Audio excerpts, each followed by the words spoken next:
ክቡራንና ክቡራት ውድ የአፋር ህዝብ ልጆች ዛሬ ስለ ሐጅ አወል አርባ የተሰሩ መልካም ስራዎችና ባጭር በ5 በ6 ዓመት ሲሰሩት አምራቂ ውጤቶች ያው 27 ዓመት ከተሰሩ ድንቅ ስራዎች የበለጠ እጥፍ ድርብ የሚያደርጉ ስራዎች እንደሰሩ እንብዛም ምስክር ነው።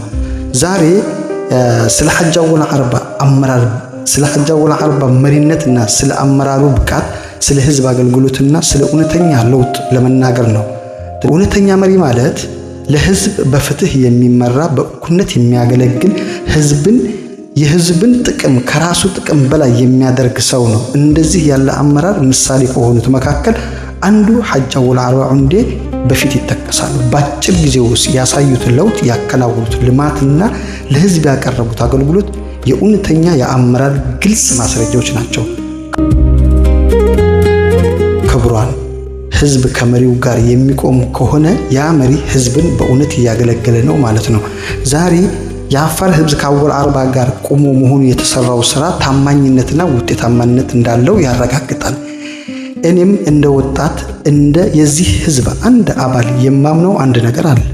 መሪነት ማለት ቃል መናገር ብቻ አይደለም፣ እርምጃ መውሰድ ነው። መሪነት ማለት ራስን ከፍ ማድረግ አይደለም፣ ህዝቡን ከፍ ማድረግ ነው። መሪነት ማለት መመሪያ መስጠት ብቻ አይደለም፣ በምሳሌ መመራት ነው። ስለዚህ እኛ እንደ ትውልድ ያለብን ኃላፊነት ግልጽ ነው። የተጀመረውን ለውጥ ማጠናከር፣ የተገኘውን ሰላም መጠበቅ፣ የህዝብን አንድነት ማጠናከር ነው።